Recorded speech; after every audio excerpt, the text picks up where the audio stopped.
بسم اللہ الرحمن الرحیم۔ یا ایہا الذین آمنوا، اے ایمان والو، لا تسألوا عن اشیاء، نہ تم سوال کرو کچھ چیزوں کے بارے میں، ان تبد لکم تسؤکم، اگر وہ تمہارے لیے ظاہر کر دی جائیں تو تم کو بری لگیں۔ اے ایمان والو، فضول بلا ضرورت سوال نہ کیا کرو۔ ایسا نہ ہو کہ تم کوئی سوال کرو تو سوال کے بدلے وہ تمہارے لیے وہ چیز فرض قرار دی جائے یا وہ حرام کر دی جائے، پھر تمہیں مشکل ہو، پھر تم اس پر عمل نہ کر سکو گے، لہٰذا بلا ضرورت سوال نہ کیا کرو۔ جیسے رسول اللہ صلی اللہ علیہ وسلم سے ایک دفعہ کسی بندے نے پوچھا، آپ نے فرمایا حج کرو، تو اس نے کہا نبی صلی اللہ علیہ وسلم جی کیا حج ہر سال فرض ہے؟ نبی صلی اللہ علیہ وسلم خاموش رہے۔ اس نے پھر پوچھا ہر سال فرض ہے؟ پھر آپ خاموش رہے۔ اس نے پھر پوچھا حج ہر سال فرض ہے؟ پھر آپ خاموش رہے۔ آپ نے پھر بعد میں فرمایا اگر میں ہاں کرتا تو حج ہر سال یہ حج فرض ہو جاتا۔ لہٰذا ایسے سوال کرنا جس میں کوئی تنگی ہو یا کوئی مشکل پیش آ جائے تو ایسے بلا ضرورت سوال کرنا درست نہیں ہے۔ اللہ فرماتا ہے وَإِن تَسْأَلُوا عَنْهَا، اور اگر تم سوال کرو عنہا اس کے بارے میں، حین اس وقت، يُنَزَّلُ القرآن جس وقت قرآن پاک اتارا جا رہا ہے، تبد لکم تمہارے لیے ظاہر کر دی جائیں گی، یعنی قرآن پاک میں خود ہر چیز ظاہر کر دی جائے گی، تو تمہارے سوالوں کا جواب بھی آ رہا ہے، اور اس کے ساتھ ساتھ تمہارے لیے خود نئے جو احکامات ہیں وہ جاری ہو رہے ہیں۔ عفا اللہ عنہا، اللہ نے معاف کر دیا اس سے، جو تم پہلے سوال کرتے ہو اللہ نے اس کو معاف کر دیا۔ آئندہ ایسے فضول سوال نہ کیا کرو جس کی ضرورت نہ ہو۔ دوسرا اس کا معنی یہ ہے کہ جن معاملات میں اللہ تعالیٰ کے احکامات، یعنی اللہ تعالیٰ نے احکامات جاری نہیں کیے، شریعت ہماری خاموش ہے، تو اللہ تعالیٰ نے اس لیے وہ جاری نہیں کی، اس لیے ان کو درگزر فرمایا ہے کہ وہ جو چاہے کر لے، اور جیسے ممکن نہ ہو وہ نہ کر سکے تو اس کے لیے کوئی مسئلہ نہیں ہے، لہٰذا اللہ نے اس کو معاف کر درگزر فرما لیا ہے۔ واللہ، اللہ تعالیٰ غفور، بخشنے والا ہے، حلیم، بہت بردبار ہے۔ قد سألہا قوم من قبلکم، یقیناً سوال ایسے کیے تھے ایک قوم نے تم سے پہلے، ثم اصبحوا، پھر وہ ہو گئے تھے بہا اس کے ساتھ، کافرین، انکار کرنے والے، کفر کرنے والے۔ تم سے پہلے بھی ایک قوم نے ایسے سوال کیے تھے، پھر وہ اس کا انکار کرنے والے بن گئے تھے، سوال کر کے پھر نہیں مانتے تھے، جیسے بنی اسرائیل کے بارے میں بہت ساری آیات آتی ہیں کہ وہ فضول سوال کرتے تھے لیکن پھر اس کو مانتے نہیں تھے، جب ان پر سختی ہوتی تو پھر وہ اس سختی کے مطابق عمل نہیں کرتے تھے۔ تم ایسے فضول سوال نہ کیا کرو، بلکہ جو تمہارے لیے احکامات جاری ہوئے ہیں اس کے مطابق مختصر ہی تم اس پر عمل کرتے رہو، یہی تمہارے لیے کافی ہے۔ فرائض کی پابندی بجا لاؤ اور سنت نوافل مکمل کرو، ادا کرو، اور لوگوں کے ساتھ اچھا رویہ اختیار کرو، یہی انشاءاللہ تعالیٰ اچھا عقیدہ رکھو، صحیح عقیدہ رکھو، یہی انسان کی نجات کے لیے کافی ہے۔ ما جعل اللہ من بحیرۃ ولا سائبہ، نہیں بنایا اللہ تعالیٰ نے من بحیرۃ کوئی بحیرہ، بحیرہ کا معنی کوئی کان پھٹی اونٹنی مقرر نہیں کی۔ وہ لوگ ایسا کرتے تھے مکہ کے لوگ کہ کوئی اونٹنی کو اس کا کان کاٹتے، اس کو پھاڑ دیتے، اور وہ کہتے ہیں بتوں کے نام پر وقف ہے۔ اس کی کئی تفسیریں ہوتی ہیں ان چار الفاظ کی، لیکن یہ کان پھاڑ کر اونٹنی وقف کرتے بتوں کے نام پر، اللہ فرمایا، وہ کہتے تھے اللہ نے ایسا کرنے کا حکم دیا ہے۔ اللہ فرماتا ہے میں نے ایسا بالکل حکم نہیں دیا، میں نے ایسی کوئی بحیرہ نہیں بنائی۔ ولا سائبہ، اور نہ کوئی سائبہ بنائی ہے۔ سائبہ کہتے تھے ایسی اونٹنی جس کو دوبارہ، یعنی مطلب اونٹ کے سامنے نہیں اس کو یعنی کھڑا کرتے تھے، یعنی اونٹ سے اس کا ملاپ نہیں کرواتے تھے، کہتے سائبہ یعنی سانڈ سے الگ کی ہوئی اونٹنی، اللہ نے ایسی بھی کوئی نہیں بنائی، تو یہ بھی بتوں کے نام پر وقف کرتے تھے۔ ولا وسیلہ، اور نہ کوئی اوپر تلے بچے دینے والی مادہ اونٹنی، یہ بھی نہیں بنائی۔ وہ سمجھتے تھے کہ جس نے 2-3 بچے، یعنی 2-3 بچے پیدا ہوئے اور تینوں مادہ پیدا ہوئی ہیں، درمیان میں نر نہیں ہے، تو یہ وسیلہ کا معنی ملی ہوئی، بچے آپس میں ملے ہوئے ہیں اور مادہ ملی ہوئی بچے ہیں، یعنی مادہ ملے ہوئے ہیں، درمیان میں نر پیدا نہیں ہوا، تو یہ بھی کہتے ہیں ابھی وقف کر دیا بتوں کے نام پر۔ اللہ فرماتا ہے میں نے یہ بھی نہیں بنایا، میں نے سب جانور حلال کیے ہیں، ان پر سواری کرنا، ان کا کھانا،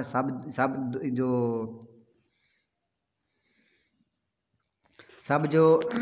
یہ اونٹ ہے نا، ان پر سواری کرنا، ان کا دودھ دونا، ان کو ذبح کرنا، کھانا، یہ میں نے حلال کیا ہے، لیکن تم کہتے ہو اللہ نے حرام کیا ہے، بتوں کے نام پر وقف کرتے ہو، اللہ کے نام پر نہیں دیتے ہو، کہتے ہو اللہ نے ہمیں حکم دیا۔ اللہ فرماتا ہے میں نے ایسا کچھ بھی حکم نہیں دیا ہے۔ ولا حامن، اور نہ حام کا معنی ہوتا ہے ایسا یعنی جانور ایسا اونٹ جو جس کے ملاپ سے کئی بچے پیدا ہو چکے ہوں، اونٹ یعنی ملاپ سے کہتے ہیں اب یہ 10-12 یعنی اس کے ذریعے سے اس کے ملاپ سے بچے پیدا ہوئے ہیں، اونٹنیاں پیدا ہوئے ہیں، اب یہ بتوں کے نام پر وقف ہے، نہ اس پر سواری کرتے، نہ اس کو ذبح کرتے اور نہ اس سے کام لیتے، اور یہ بتوں کے نام پر وقف کرتے اور کہتے علاقوں میں کہ اس کو کسی نے تنگ بھی نہیں کرنا، جہاں سے کھائے پیے مرضی کھائے چارہ کھائے پانی پیے، کوئی اس کو تنگ نہ کرے، یہ بتوں کے نام پر وقف ہے۔ کیونکہ یہ 4 چیزیں اللہ تعالیٰ نے اللہ فرماتا ہے میں نے بالکل حرام نہیں کی، انہوں نے خود کی ہیں اور یہ مجھ پر الزام بھی لگا رہے ہیں۔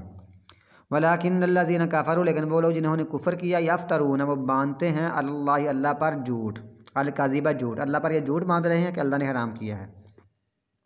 حالانکہ اللہ نے حرام نہیں کیا۔ وَأَكْثَرُهُمْ اور ان میں سے اکثر لوگ لا يعقلون عقل نہیں رکھتے، یہ عقل نہ ہونے کی نشانی ہے کہ ایسے ہی چیزوں کو حرام اور حلال کہتے رہنا۔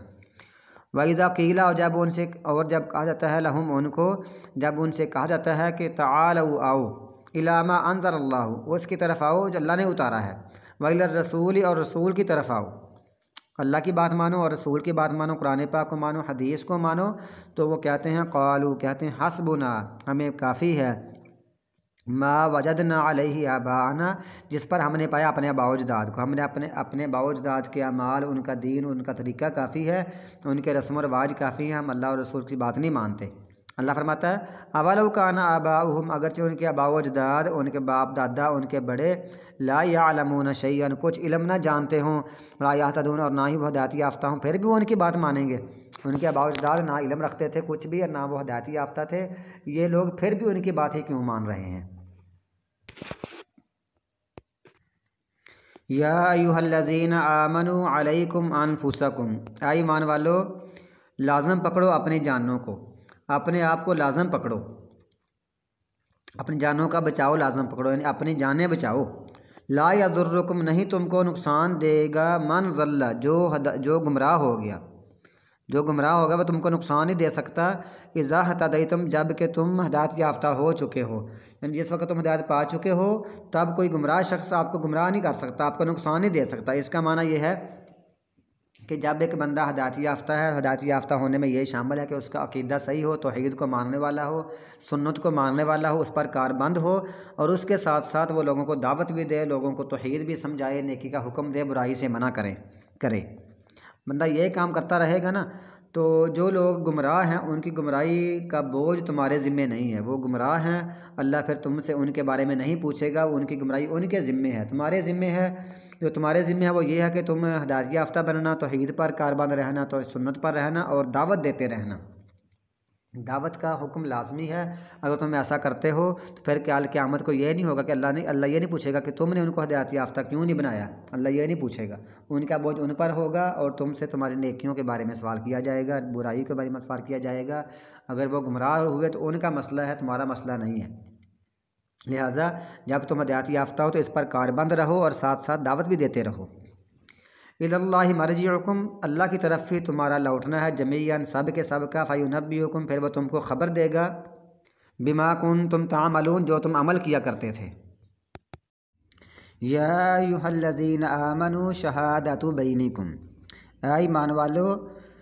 تم میں سے آپس کی گواہی اس طرح ہوگی یا آپس میں قسم اٹھانے کا طریقہ اس طرح ہوگا۔ یہ پہلے میں اس کی 2-3 آیات کا ترجمہ کرتا ہوں، پھر اس کے بارے میں جو احکامات ہیں وہ انشاءاللہ تعالیٰ اس کو بیان کروں گا، اس کو غور سے سننا ہے۔ تو یہ ہے کہ اے ایمان والو تمہاری آپس میں گواہی اس طرح ہوگی یا تمہارے آپس میں قسم دینے کا طریقہ اس طرح ہوگا کہ کس وقت اذا حاضرہ جب حاضر ہو تم میں سے کسی ایک کو موت، جب تم میں سے کسی ایک کو موت آنے والی ہے، انتم ضربتم فی الارض اگر تم زمین میں سفر کر رہے ہو، فاصابتکم مصیبۃ الموت تم کو موت کی مصیبت پہنچ جائے، یعنی زمین میں سفر کر رہے ہو تم کو موت آ جائے، اس وقت کیا کرنا ہے، حین الوصیۃ اثنان، یعنی وصیت اس طرح لکھنی ہے یا بتانی ہے کہ 2 ذوا عدل منکم 2 عدل کرنے والے ہوں گے تم میں سے، 2 عدل کرنے والے بندے، انصاف والے بندے، اچھے بندوں کو تم نے وصیت کر دینی ہے کہ میں سفر میں ہوں، میرے گھر جا کر یہ پیغام دینا یا میرا سامان دے دینا، یہ وصیت کرنی ہے۔ ادر والوں کو، او آخران من غیرکم، یا کوئی دو شخص ہوں من غیرکم تمہارے علاوہ، یا کوئی مسلمان ہوں یا پھر کوئی دو کوئی عیسائی یعنی غیر مسلم بھی ہیں، وہ بھی اگر اچھے بندے ہوں تو ان کو بندہ وصیت کر سکتا ہے کہ میرے گھر میرا یہ پیغام دینا یا میرا یہ سامان دینا۔ تو اب یہ سمجھ آئی کہ تم میں سے جب کوئی سفر پر ہو، اس کو کوئی مصیبت آ جائے، موت کی مصیبت آ جائے، تو وہ دو انصاف والے بندوں کو وصیت کر دے کہ اس طرح میری وصیت گھر جا کر نافذ کرنی ہے، گھر جا کر بتانی ہے، اور وہاں جا کر وہ ساتھ یہ گواہی بھی دیں گے، وصیت بھی پڑھ کر سنا دیں گے، اور اگر کوئی مسئلہ ہو تو وہاں وہ قسم بھی اٹھا لیں گے۔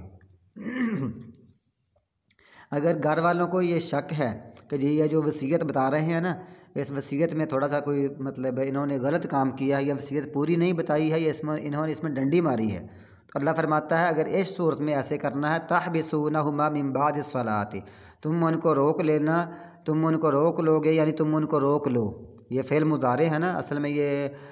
فعل امر کے معنی میں ہے کہ تم ان کو روک لو، لیکن تم ان کو روک لو گے یہ اس کی تاکید ہے کہ لازمی روکو گے، معنی یہی ہے کہ تم اس کو روک لو، تم ان کو روک لو من بعد الصلاۃ، نماز کے بعد، یعنی عصر کے بعد روک لو۔ تو جب روک لو گے نا پھر فیقسمان، وہ قسمیں اٹھائیں گے اللہ کے نام کی، یعنی پہلے وہ وصیت کا بارے میں بتا گئے ہیں لیکن تمہیں شک ہے تو اس وقت وہ قسمیں اٹھائیں گے۔ ان ارتبتم، اگر تمہیں شک ہے تو پھر وہ قسمیں اٹھائیں گے، اگر تمہیں شک ہے نا کہ یہ جو وصیت ہمارے فوت شدہ بندے کے بارے میں ہمیں وصیت بتا رہا ہے یا پڑھ کر سنا رہا ہے یا ہمیں پیغام دے رہا ہے تو وصیت میں یہ ڈنڈی مار رہا ہے، مثلاً وہ ایسا کر سکتا ہے نا، وہ جیسا جو بندہ وصیت پڑھ کے سنا رہا ہے وہ گھر والوں سے کہہ رہا ہے کہ آپ کے فلاں بندے نے وصیت کی تھی مرتے ہوئے کہ میری زمین 2 ایکڑ ہے، اس میں سے جو ایک ایکڑ ہے یہ گھر والوں کو دے دینا، اور جو 1 ایکڑ ہے یہ فلاں جو بندہ ہے نا اس کو دے دینا، اس کو میری طرف سے دے دینا، گفٹ کر دینا، یا میری وصیت ہے اس کو دے دینا۔ اب جس کو کہا نا گفٹ کر دینا، اب وہ شخص ہے نا، وہ شخص ان قسمیں کھانے والوں کا رشتہ دار ہے، قریبی ہے وہ، ٹھیک ہے نا، وہ شخص جس کے بارے میں مرنے والے نے گفٹ کیا ہے نا 1 ایکڑ اس کو دے دینا، اور یہ جو ابھی قسمیں کھانے والے ہیں جن کے بارے میں شک کیا جا رہا ہے یہ بندے اس کے اگر قریبی ہیں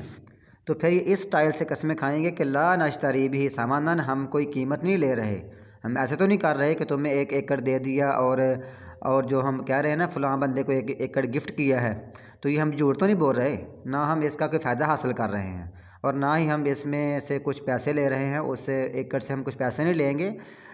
ولو کان ذا قربا، اگرچہ وہ ہمارا رشتہ دار قریبی ہے نا، وہ بندہ جس کو یہ گفٹ کر کے گیا ہے یہ مرنے والا شخص، اگر وہ بندہ ہمارا قریبی ہے پھر بھی ہم اس کی سائڈ نہیں لے رہے،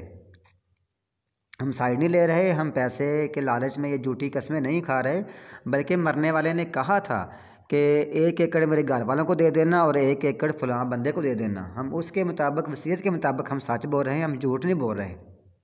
یہ ہے اس کا معنی کہ اگر تمہیں شک ہے کہ تم ان کو روک لو گے، وہاں وہ قسمیں اٹھائیں گے، وہ کہیں گے کہ ہم یہ جو قسم کھا رہے ہیں نا، ہم یہ سچی قسم کھا رہے ہیں، جھوٹی قسم کھا کر ہمارا کوئی پیسہ کمانا یا پیسہ حاصل کرنا مقصد نہیں ہے، اور اگر جس کو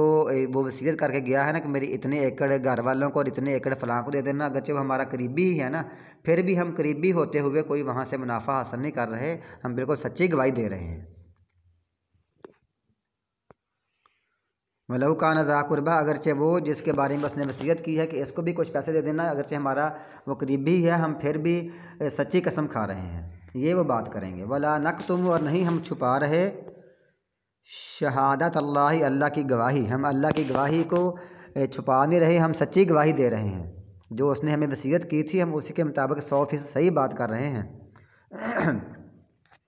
انا اذا لمن الآثمین، اگر ہم ایسا کریں گے، اگر ہم جھوٹ بولیں گے، جھوٹی قسم کھائیں گے، مطلب وصیت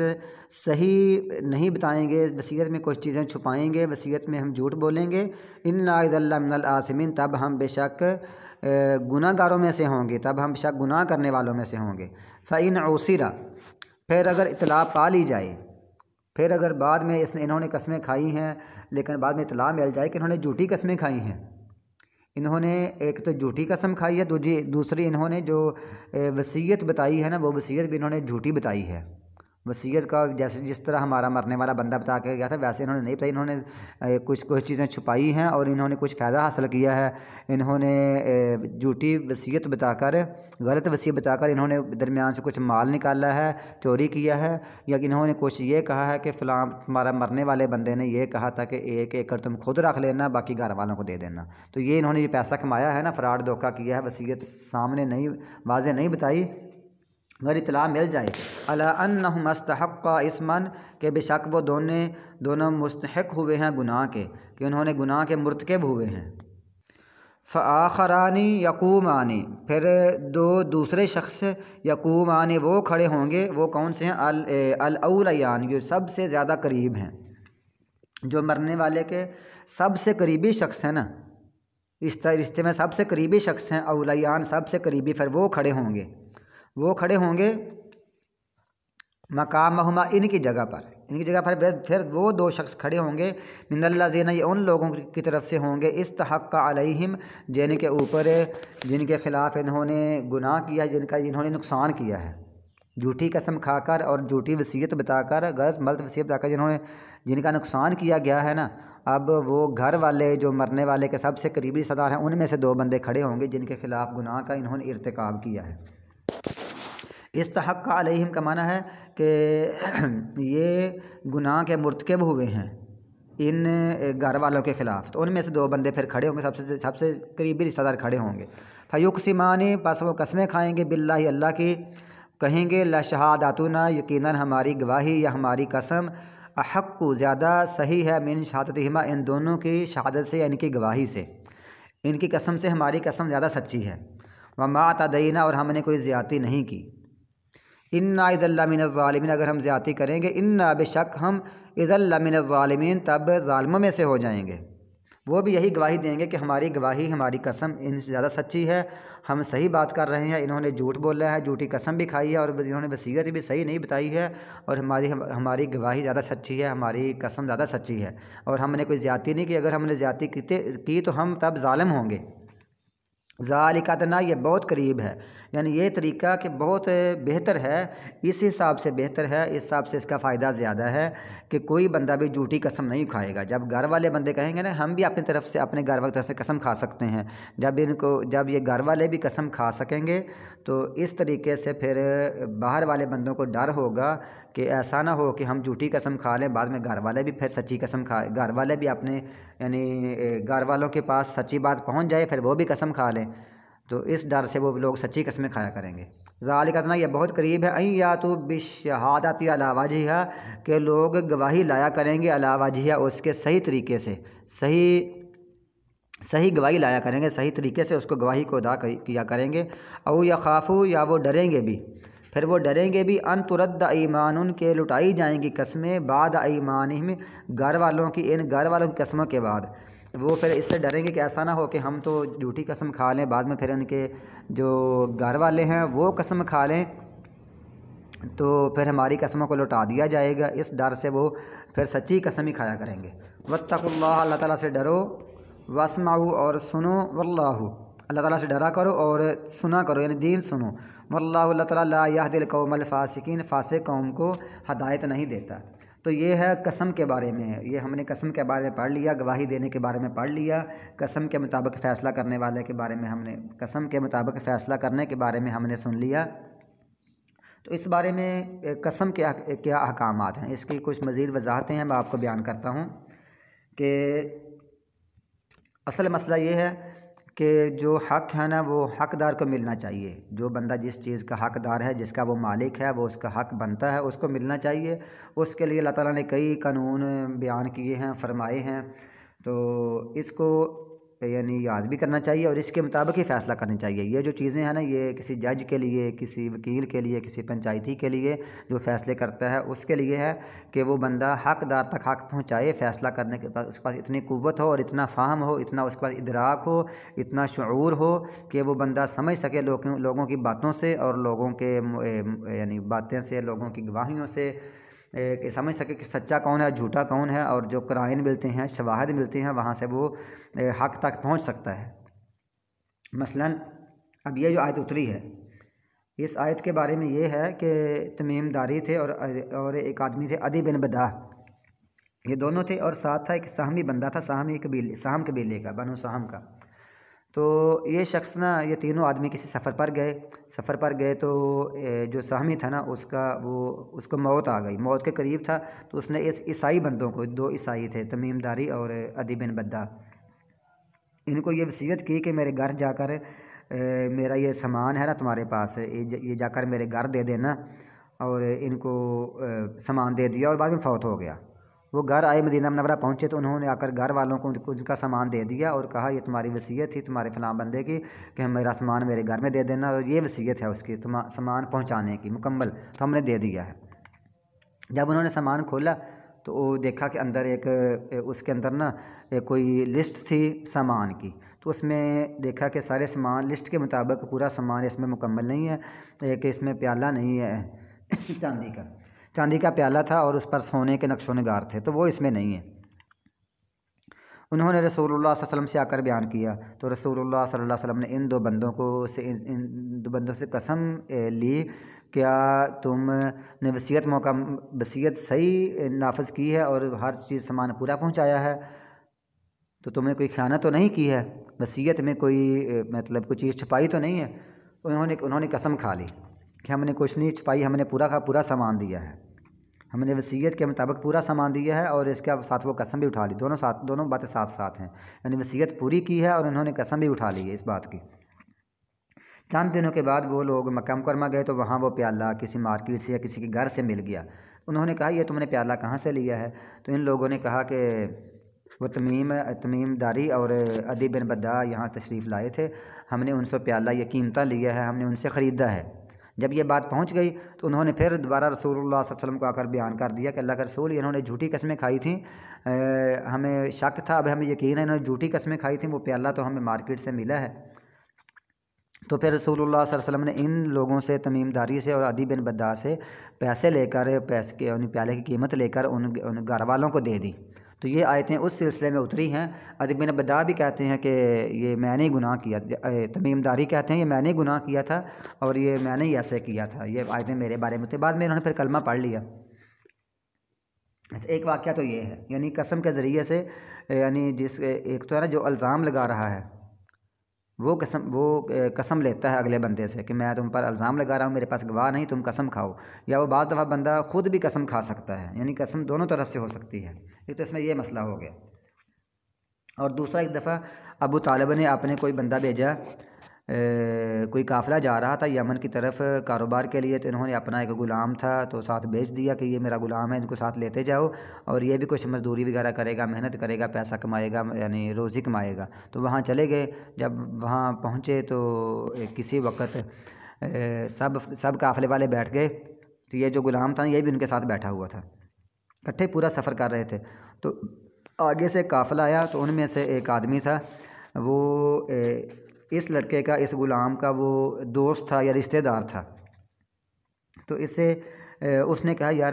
مسئلہ یہ ہے کہ میرے پاس کچھ سامان ہے اور سامان میں باندھنا میرے لیے مشکل ہے، تو میری ایک رسی کم ہے، تو مجھے کوئی رسی کو دے دو تاکہ میں اپنا سامان باندھ لوں۔ تو اس غلام نے اس کو ایک رسی دے دی، اس کو سامان باندھ دیا، اور وہ قافلہ پھر آگے سفر کرتے ہوئے چلا گیا۔ جب پھر شام کو یا رات کو جب اونٹ باندھنے کی باری آئی تو غلام نے سارے اونٹ باندھ دیے اس قافلے والوں کے، اور ایک اونٹ کھلا رہ گیا۔ تو قافلے والوں نے پوچھا کہ اس کا یہ کیوں کھلا ہوا ہے؟ تو اس شخص نے کہا کہ فلاں میرا ساتھی آیا تھا، یہاں سے گزرا تھا، اس کے پاس سامان تھا، تو اس کی ایک رسی کم تھی، اس کو مجبوری تھی، میں نے اس کو رسی دے دی ہے، تو اس نے رسی سامان باندھ لیا، اور اس لیے یہ اونٹ کی رسی تھی، ابھی اونٹ کھلا ہے، بس وجہ یہ ہے کہ رسی میں نے اونٹ کی اس کو دے دی تھی۔ اس بات پر انہوں نے اس کو نا، قافلے والوں نے اس کو قتل کر دیا کہ تم نے رسی اس کو کیوں دی ہے۔ جب قتل کر دیا پھر یہ واپس آ گئے، تو وہ قتل ایسے ہوا تھا کہ ابھی وہ اس کے پاس اس کی نا کچھ سانسیں باقی تھیں، ان کے حساب سے وہ بندہ مر چکا تھا۔ جب یہ واپس آئے تو واپس آ کر ابو طالب نے پوچھا کہ سب آئے ہو لیکن میرا غلام کیوں نہیں آیا؟ انہوں نے کہا کہ وہ بیمار ہو گیا تھا راستے میں، تو بیمار ہو کر فوت ہو گیا، ہم نے اس کو دفن کر دیا۔ تو ابو طالب نے کہا مجھے تم سے یہی امید تھی کہ تم نے اس کو دفن، تم اس کی خیر خواہی تم نے کی ہے، تم نے دفن کر دیا، بہت اچھا کیا، مجھے تم سے یہی امید تھی۔ تو وہ جو بندہ تھا نا ادھر بیمار ادھر زخمی پڑا تھا، تو اس کو ایک پھر اور بندہ ملا راستے میں کہیں آتے ہوئے ملا، تو اس بندے نے اس کو یعنی اس سے بات کی، کہتا ہے میں تو اب ختم ہونے والا ہوں، میرے تو سانس ابھی باقی نہیں، چند سانس باقی لگتے ہیں، تو مجھے کوئی امید بھی نہیں ہے زندہ رہنے کی، تو تم حج کرنے جاتے ہو؟ اس نے کہا میں حج کرنے جاتا ہوں تو جاؤں گا۔ اس نے کہا جب حج کرنے جانا نا تو وہاں جا کر عرفات میں یا مکہ میں کسی جگہ پر اعلان کرنا کہ یہاں کوئی قریشی ہیں، جب قریشی اکٹھے ہو جائیں تو تم نے کہنا کوئی ہاشمی ہیں، ان میں سے جب ہاشمی اکٹھے ہو جائیں تو تم نے پھر کہنا کہ تم میں سے کوئی ابو طالب بھی ہے، جب ابو طالب ہو تو اس کو میرا پیغام دینا کہ تمہارے فلاں غلام کو اس قبیلے والوں نے ایک رسے کی وجہ سے قتل کر دیا تھا۔ تو بندہ جب حج کرنے کے لیے مکہ آیا تو اس نے ایسے ہی کیا، تو اعلان کیا، پھر اعلان کیا، پھر ابو طالب سے پوری بات بتا دی، پھر ابو طالب نے وہ اس قافلے والوں کو کہا تو تم نے مجھے کہا تھا کہ ہم کو وہ بندہ قتل ہو یعنی بیمار ہو گیا تھا، فوت ہوا تھا، ہم نے دفنا دیا، اب یہ نئی خبر آ گئی ہے کہ تم نے قتل کیا اس کو، یا تو تم پھر لڑائی کے لیے تیار ہو جاؤ یا پھر ہمیں اس کا جرمانہ ادا کرو، دیت ادا کرو، یا لڑائی کے لیے تیار یا پھر دیت ادا کرو۔ تو قسمیں انہوں نے یا پھر قسمیں کھاؤ کہ ہم نے قتل نہیں کیا ہے۔ ان میں سے 48 بندوں نے یہ قسمیں کھا لی کہ ہم نے قتل نہیں کیا ہے، جھوٹی قسمیں کھا لی۔ 48 بندوں نے قسمیں کھا لی۔ ایک شخص نے کہا میں قسمیں نہیں کھاتا لیکن مجھ سے آپ 2 اونٹ لے لیں، کیونکہ 50 بندے قسم کھائیں اور 100 اونٹ دیت ہوتی ہے، فی بندے کے بدلے 2 اونٹ آتے ہیں، میں 2 اونٹ دے دوں گا، میں قسم نہیں کھاؤں گا۔ اس نے 2 اونٹ دے دیے اور 48 بندوں نے قسمیں کھا لی، اور ساتھ ایک عورت تھی، عورت ابو طالب کے پاس آئی، انہوں نے کہا اے ابو طالب میں آپ کے خاندان کی ہوں، بنو ہاشم کی ہوں، ان کے خاندان میں میری شادی ہوئی ہے، لہٰذا میں آپ کے خاندان کی ہوں، تو میرا ایک بچہ بھی ہے، بچہ آپ کا نواسہ ہے خاندانی حساب سے، تو آپ مجھے معاف کر دیں۔ ابو طالب نے اس کو معاف کر دیا۔ اور جو 48 بندوں نے جھوٹی قسمیں کھائی تھیں نا، تو جھوٹی قسمیں کھائیں تھیں تو 1 سال کے اندر اندر سارے کے سارے مر گئے۔ یہ نقصان ہے جھوٹی قسم کھانے کا، لہٰذا یہ قسم کا معاملہ ہے، یعنی حق کو حقدار تک حق پہنچنا چاہیے، خواہ وہ یعنی دعویٰ کرنے والے قسم اٹھا لیں، خواہ وہ جن پر الزام لگ رہا ہے وہ قسم اٹھا لیں۔ اچھا، پھر دوسرا واقعہ وہ ہے حضرت عمر کے دور کا، وہاں بھی ایسا ہی تھا کہ ایک بندہ تھا، وہ قبیلہ بنو حذیل کا، وہاں سے وہ نکلا، گھر والوں نے اس کو نکال دیا قبیلے والوں نے، اور اس کو آگ کر دیا کہ ہمارا اس سے کوئی لین دین کوئی تعلق نہیں ہے، اس کے لین دین کے، اس کے گناہ غلطیوں کے، اس کے جرائم کے ہم ذمہ دار نہیں ہیں۔ تو وہ بندہ یمن کی طرف چلا گیا، یمن میں جا کر اس نے کسی گھر میں چوری کرنے لگا، تو گھر والے بیدار ہو گئے، انہوں نے اس کو قتل کر دیا، کوئی چیز ہماری قتل ہو گیا۔ جب قتل ہوا تو ان بنو حذیل والوں کو پتہ چلا کہ ہمارے خاندان والا بندہ قتل ہو گیا ہے، تو وہ حضرت عمر کے پاس آئے کہ اس سے فلاں بندے نے ہمارا بندہ قتل کیا ہے، تو ہم اس کا جرمانہ چاہتے ہیں، ہم اس کی دیت چاہتے ہیں، قصاص بدلہ چاہتے ہیں۔ تو اصل میں ایسے موقع پر قسم کے موقع پر قصاص نہیں دیت دینی ہوتی ہے۔ اچھا، تو حضرت عمر کے پاس آیا، حضرت عمر نے کہا چلیں ٹھیک ہے، تو اس شخص نے کہا کہ انہوں نے اپنے بندے کو تو گھر سے نکال دیا تھا، آگ کر دیا تھا، نکال دیا تھا، تو ان بندوں نے یہ قسمیں کھائیں کہ ہم نے آگ بھی نہیں کیا تھا، یہ ہمارا شخص ہے، ہمارا آدمی ہے، ہمیں 100 اونٹ دیت چاہیے یا ہم اس کو قتل کریں گے۔ ہاں، قتل بھی بندہ قصاصاً کر سکتا ہے۔ تو عمر بن خطاب نے وہاں بھی 48 بندوں نے قسم کھائی اور یا 49 نے قسم کھائی، اور ایک بندہ کہا تھا میں نے قسم نہیں کھانی، مجھ سے آپ پیسے لے لو، تو اس نے پیسے دے دیے۔ جب پیسے دیے تو باہر سے ایک اور آدمی جا رہا تھا، کوئی کسی اور خاندان کا، کوئی کوئی مسافر تھا، تو ان لوگوں نے کہا یہ یار پیسے لے لو 2 اونٹوں کے اور آپ جھوٹی قسم تو کھا دو، تو اس بندے نے آ کے پھر جھوٹی قسم کھا دی۔ تو جھوٹی قسمیں کھائیں، جب بندے پورے ہو گئے تو حضرت عمر نے کہا کہ یہ آدمی ہے، قتل اس نے کیا، اس کو لے جاؤ، اس کو جو مرضی کرنا کر دو۔ تو جس نے قتل کرنا تھا یہ دعوے دار تھے انہوں نے، اور جس نے یہ قتل ہونا تھا ابھی، جس نے یہ جرم کیا تھا قتل ہونا تھا قصاصاً، اس کو آپس میں ان کے بازو باندھ دیے کہ ان کو لے جاؤ اور جو کرنا کر دو۔ اچھا، وہ جا رہے تھے تو راستے میں بارش ہوئی، کیونکہ ان سب لوگوں نے بھی جھوٹی قسمیں کھائی تھی۔ راستے میں بارش ہوئی تو سارے لوگ ایک غار میں چھپ گئے۔ جب غار میں چھپ گئے تو غار کا منہ بند ہو گیا اور سارے کے سارے وہاں مر گئے۔ اور یہ جو شخص تھا جس نے قتل پہلے کیا تھا، اب اس نے قتل ہونا تھا بطور سزا کے، اور جس نے قتل کرنا تھا جو پہلے مقتول کا بھائی مطلب چور کا بھائی تھا، یہ دونوں تھے۔ اوپر سے ایک پتھر گرا تو اس شخص کی ٹانگ ٹوٹ گئی، جو چور کا بھائی تھا جس نے قتل کرنا تھا، جو دعویٰ کر رہا تھا، تو وہ بھی مر گیا۔ تو لہٰذا یہ سارے کے سارے مر گئے۔ پہلے ابو طالب والے بھی مر گئے اور یہ بھی مر گئے، انہوں نے کیونکہ جھوٹی قسمیں کھائی تھیں۔ جھوٹی قسمیں کھانا بہت بڑا جرم ہے، لیکن پھر بھی اس سے مسئلہ یہ سمجھ آتا ہے کہ بندہ حقدار تک اس کا حق پہنچنا چاہیے۔ اسی طرح ایک واقعہ 3 صحابہ کرام کا ہے، حویسہ، محیسہ اور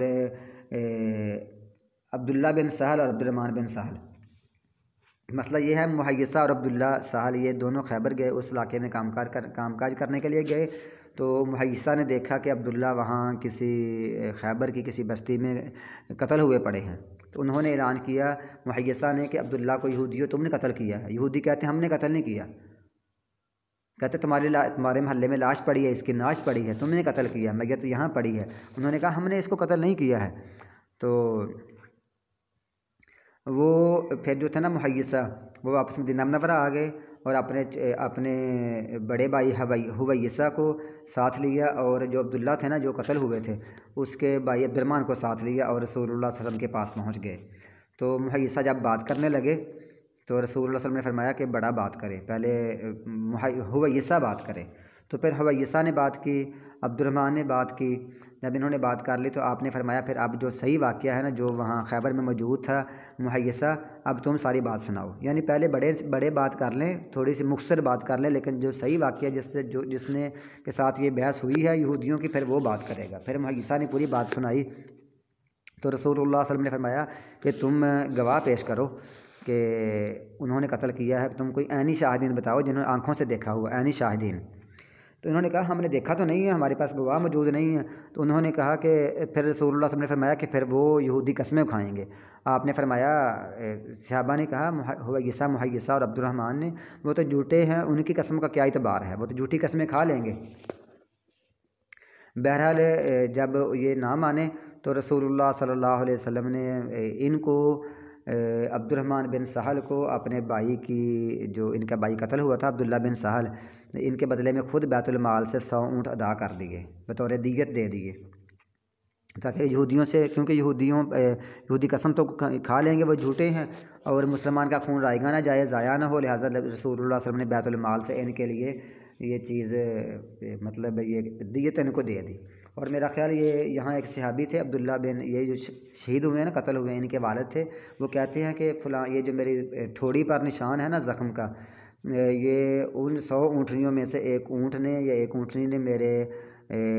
یہ ٹانگ ماری تھی یا لات ماری تھی، تو اس کا یہ نشان ہے۔ تو یہ لہٰذا میں نے یہ 4 واقعات بیان کر دیے ہیں، ایک تمیم داری والا، اور ایک حضرت عمر کے دور والا، ایک ابو طالب والا، اور ایک حویسہ محیسہ والا۔ یہ سب میں ہے، اصل میں قسموں کے بارے میں ہے، اور قسمیں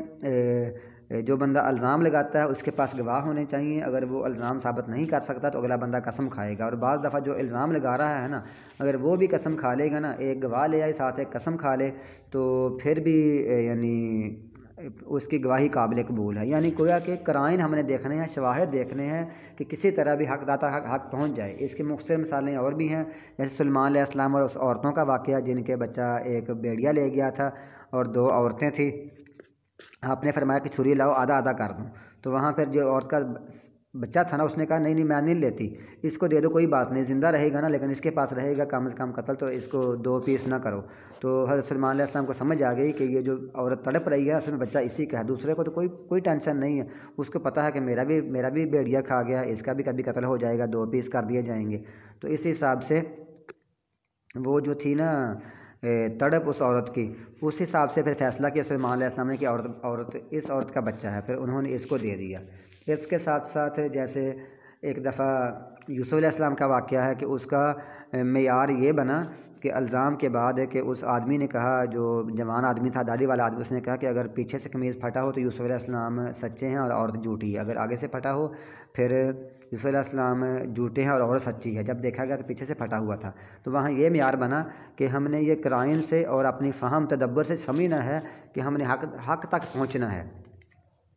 اس کی یہ فہم، اس مرد کی فہم یہ تھی کہ اس طرح ہم حق تک یعنی پہنچ جائیں گے، یوسف علیہ السلام کی یا عورت کی بے گناہی ثابت کر دیں گے۔ اسی طرح ایک دفعہ حضرت زبیر بن عوام رضی اللہ تعالیٰ عنہ نے ایک چور سے مال لیا، چور کو پکڑا تو چور نے کہا چوری میں نے کی ہے لیکن میں نے سارا مال خرچ کر دیا ہے۔ حضرت زبیر نے کہا کہ یہ نہیں ہو سکتا کہ آپ اتنے دنوں میں یہ سارا مال خرچ کر دیں، یہ ممکن نہیں ہے کہ بندہ کو اتنے دن اتنا مال خرچ کر دے، مال لے کر آؤ۔ تو پھر بندہ وہ مال لے کر آ گیا۔ یہاں یہ سمجھ آئی کہ انہوں نے یہ اپنے تدبر سے، فہم سے یہ سوچا تھا کہ ایک بندہ جتنا بھی پیسہ کھا لے، جو مرضی چیزیں خرید لے اور جو مرضی چیزیں وہ کھا پی لے، وہ پیسہ ختم نہیں ہو سکتا۔ جب ان کے ذہن میں یہ فہم آیا نا، تو انہوں نے زور ڈالا چور پر، زبیر بن عوام نے، تب بندہ وہ مان گیا اور اپنا جو سامان تھا اس نے چوری کیا تھا وہ لے کر آ گیا۔